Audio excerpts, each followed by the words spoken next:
Hey guys, Brian from Boas here. Well, I was just checking on the Boas, and my first litter of 2 Redtails for 2021 is on the ground. It must have happened just a few hours ago because I checked on her later this afternoon, or late this afternoon.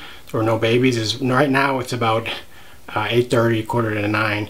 And looking at the cages, I noticed this cute little baby boa head in there. So this is a really highly anticipated litter. This is my first second generation Prometheus bloodline Suriname Redtail boa litter. And this was actually the first crossing of my 2 main bloodlines, my Peaches bloodline and my Prometheus bloodline, both holdback animals. So this is a really exciting moment. When the babies are born, of course, with boas, you never know when it's going to happen. It can happen literally any time, day or night.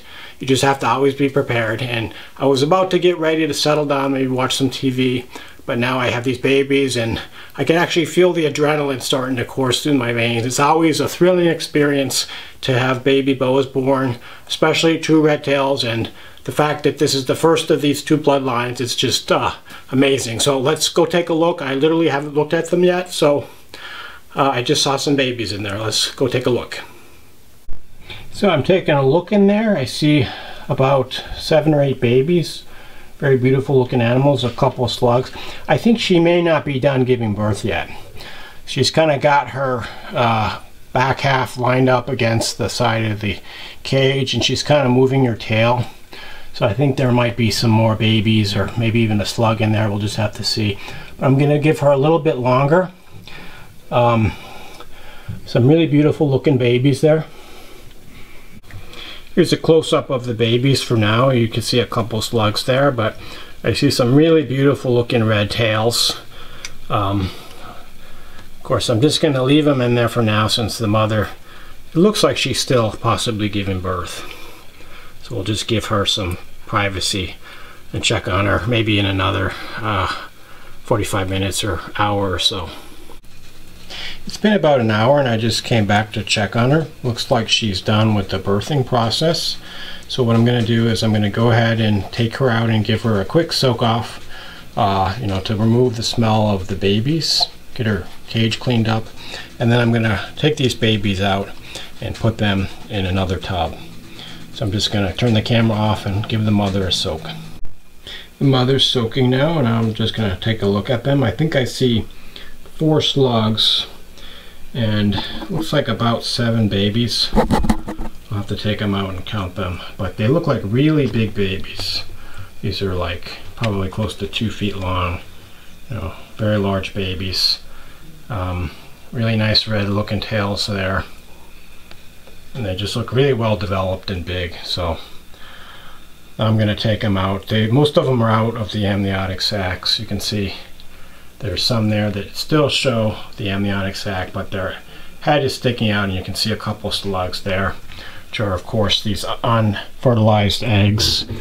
Not entirely clear what causes these. Wish it was another boa, but looks like we got some really beautiful babies there, so at least we don't have too many slugs in this litter.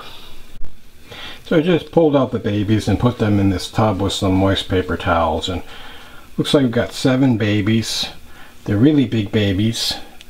These guys looks like they're almost as big as my holdback 2020 Surinames from last year. These guys are probably about 2 feet long and quite thick, about as thick around as my thumb at the widest point.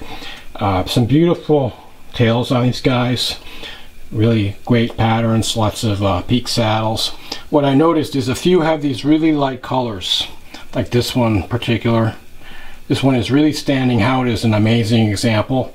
Even though they were just born and of course haven't shed yet, I can already see the potential in this one particular animal. Let me just get a close-up of this animal.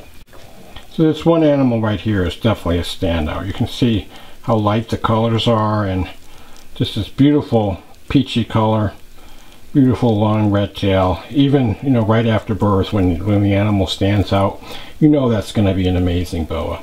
So looking forward to seeing how this one's going to look after he or she sheds.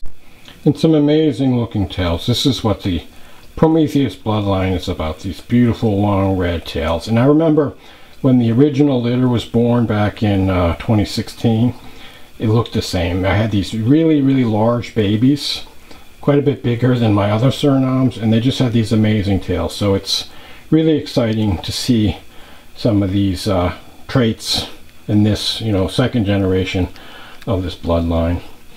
And so just really exciting. This is, you know, many years work have finally come to fruition, and this is really what breeding Boas is really all about for me. So our mother Boa is done soaking, and I took her out and I dried her off and thoroughly cleaned her cage. So she's back in there now. I'm just going to give her some time to rest and recover, and she's probably pretty hungry, so I'll plan on feeding her tomorrow probably a medium-sized rat. It's slightly smaller than normal, so just give her some time to rest and recover. So now our mother Boa is all set and she's just resting and recovering. The babies I have in a separate tub over a heat mat set for 90 degrees, so they're okay for now. So it's getting pretty late here. I'm probably going to call it a night, but I'll check in on the babies first thing tomorrow morning, see how they're doing, change their paper towels. But so far, really beautiful litter, and I'm really excited about my first Redtail litter of 2021.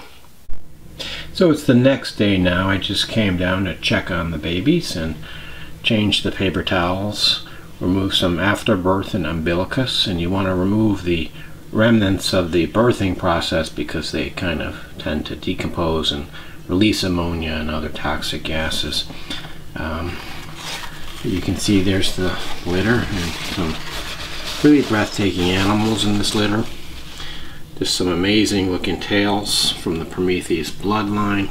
There's one baby in particular that really stands out. This one right here. And look at the color on this one. It's just so peachy and light and beautiful. I mean, this animal, I can't wait to see what he or she looks like after shedding. So it's definitely a standout animal. A few others have the really light color and lots of nice peak saddles, and in general kind of a busy, dirty look, as is synonymous with this particular bloodline. So really beautiful litter. Look at that long red tail. Can't really do much better than that with a true red tail. You can see the ground color of this one that stands out compared to most of the babies. Is just really off the charts. So can't wait to see what this one looks like after shedding in about 10 days or so. I have them, you can see, just in a, this is a 14-gallon tub with some air holes that I melted in the side, and just on top of a simple heat mat, ultratherm heat mat, with a simple thermostat set to about 90 degrees. Yeah, and that's about it. I mist them, keep them nice and moist. They hide under the paper towels, and I'll put a dish of water in there to raise the humidity. They probably won't drink, but I always like having the water in there. And I'll keep them in here for about a week or so, then separate them to their individual housing right before they shed. And then we'll start feeding them. And just really big animals. You can see this animal, there's my thumb, so about as thick around as my thumb, probably about 2 feet in length, so quite a bit bigger than some of my other Surinames, but really nice litter, and I can't wait to see how these develop, and of course I'll keep you guys posted. So thanks for watching. I hope you enjoyed this video, and we'll see how these Surinames do in the near future.